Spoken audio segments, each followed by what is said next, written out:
ලංකාවට කෘෂිකර්මාන්තයෙන් අභියෝගයක් වෙච්ච කාලෙක මේ ප්‍රදේශ කෘෂිකර්මාන්තය රැකගන්න මේ ඓතිහාසික පීල්ලවත්ත වැව ඊටාම වැදගත් මේ ප්‍රදේශයේ කෘෂිකර්මයට සහ ගම් වතුර පාලනය. අපි හොඳින්ම දන්නවා ගම්පහ දිස්ත්‍රික්කයේ මේ ගම් වල ව්‍යාප්තිය සහ ඓතිහාසිකව ගොඩනැගිච්ච වැව් ටික ගොඩනැගුණ 6 වෙනි පරාක්‍රම බහුව රජදවස. ඉතින් පීල්ලවත්ත වැවත් අවුරුදු 600ක් විතර ඉතිහාසයක් තියෙන වැවක් කියලා තමයි ප්‍රකාශ කරන්නේ. මම වැරදි නම් මම හිතන්නේ කාට හරි නිවැරදි ගන්න පුළුවන්. මහනුවර ප්‍රදේශයෙන් පටන් ගත්තාම නීගමෝ දක්වා සමස්ත ජල බැස්ම මුතුරාජවල කලකෝහරා මහමුදට ගලා බහින එක ප්‍රධාන ප්‍රදේශයක් පීල්ලව. එක ජල කඳක් මාවය හරහා මුහුදට ගලා බහිනවා. අනිත් ජල කඳ කැලණි ගඟ හරහා මහමුදට ගලා බහිනවා.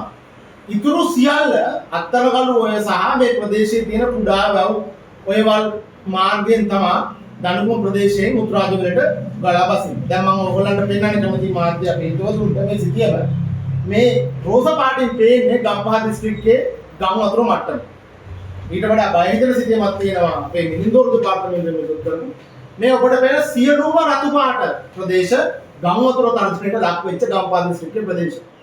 ඉතින් පීල්ලවත්ත තියෙන්නේ ඇත්තරම මේ ගම් වතුර එක දිස්ත්‍රික්කයේ උතුරු මායිමේ පටන් ගන්න එක්තරා මායිමක්.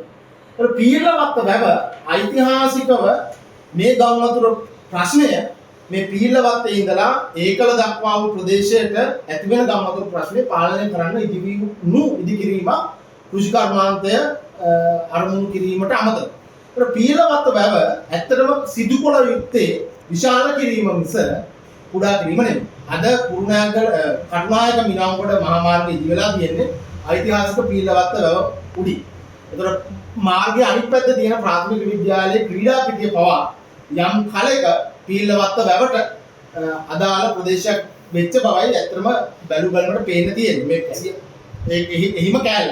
එතකොට යටත් විජිත යුගයේදී මේ කෙරිච්ච තක්කඩිකම මේ ප්‍රදේශයේ වැව් ටික ගොඩ කරලා මේ ප්‍රදේශයේ ගම් වතුරට යට කරලා මේ ප්‍රදේශයේ කෘෂිකර්මාන්තය අඩපණ කරන්න කරපු පාරිසර තක්කඩිකම නිදහසෙන් පස්සේ බලයට ආපු දේශපාලන ව්‍යාපාර දේශපාලන නායකයෝ එක එක ආකාරයකට කරගෙන ඇවිල්ලා තියෙනවා. ඒ අලුත්ම උදාහරණය තමයි පසුගිය වසරේදී මේ වැවක් විදියට සංවර්ධනය කරන්න ගත්ත දිස්ත්‍රික් සංවර්ධන කමිටු තීරණය ආපසු හරවලා මම හිතන්නේ ජාතික ජන බලවේග චම්පික හෙට්ටිආරච්චි මන්ත්‍රීතුමාගේ නායකත්වයෙන් මේක නැවත ක්‍රීඩා පිටියක් කරන්න පුළුවන්ද කියලා සලකා බලන උත්සාහයක් දරනවා. ඉතින් මේ වනි අමන මුග්ධ තීරණ ගන්න කලින් මේ රටේ මිනිස්සුන්ගේ කෘෂිකර්මාන්තයේ සෛරීත්වය, එතකොට ආහාර සුරක්ෂිතතාවයේ අයිතිය, මේ ප්‍රදේශයේ ගොවි සමිති වලට Tamanට අවශ්‍ය වතුර ටික කන්න දෙකක් හෝ තුනක් පපා කර ගන්න පුළුවන් වෙන ආකාරයට ගන්න අවශ්‍ය පහසුකම් ටික හදන අරමුණ. ඒ වගේම මේ පීල්ලවත්තෙන් පල්ලෙහා තියෙන අති දැවැන්ත ගම් වතුර ප්‍රශ්නය, පාරිසරික ප්‍රශ්නය, ආර්ථික ප්‍රශ්නය කල්පනාකරණය කර ගන්න අවශ්‍ය දේ කල්පනා කරලා ගන්න ඕන තියෙනවා. ඉතින් ඒවා මොනවද කල්පනා කරන්නේ නැතුව මේ ප්‍රදේශයේ මේ තියෙන කෘෂි ප්‍රශ්නයට අමතරව තියෙන මේ දැවැන්ත ගම් වතුර ප්‍රශ්නය උඩුදුවන ආකාරයට අමනෝඥ තීරණ ගන්න එපා කියලා මේ ආණ්ඩුවෙන් ඉල්ලන්න ශ්‍රී ලංකා අධිසන්ධානයේ වශයෙන් අපි කැමැතියි. මම හිතනවා ඒ පිළිබඳව ඇවිල්ලා තියෙන සාමූහික ඉල්ලීම මේ ප්‍රදේශයේ ගොවි සමිතියේ ප්‍රාදේශීය නායකයන් රජ නිලධාරීන්ගේ ඒ ඉල්ලීම් වෙනුවෙන් අපි පෙනී සිටින බවත් මේ වෙලාවේ කියන්න ඕනේ. අවසාන වශයෙන් මම එක කාරණයක් කියන්නම්. මේ ගම්පහ දිස්ත්‍රික්කය තමයි ලංකාවේ ජාතික ආර්ථිකයට ලොකුම දායකත්වය දෙන්නේ. කොළඹ රාජ්‍ය ආයතන සියල්ලම පරිපාලනය වෙන සමස්ත රාජ්‍ය සේවකයන්ගෙන් බහුතරයක් ගම්පහ දිස්ත්‍රික්කයේ මිනිස්සු. ලංකාවේ ලොකුම කර්මාන්ත කලාපයේ තියෙන දිස්ත්‍රික්කය ගම්පහ. ඒ වගේම ලංකාවේ ජාත්‍යන්තර ගුවන්තොටුපළ තියෙන මේ පීල්ලවත්ත මොදුලින් ගම්පහ දිස්ත්‍රික්කය කටුනායක. මේ ගම්පහ දිස්ත්‍රික්කයේ අනාගතය ගම් වතුරට යට කරනවා.